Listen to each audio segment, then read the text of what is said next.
们眼前一个葡萄树，俺那一个刚发芽，蜗牛背着长长的壳，现在上来干什么？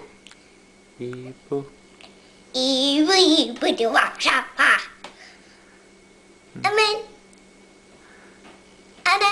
而且阿叔阿三，阿山，两只黄鹂鸟，而且哈哈在笑它。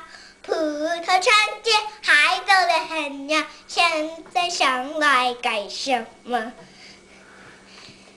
阿黄维尼。阿黄，你又不要笑，等我爬上它就成熟了。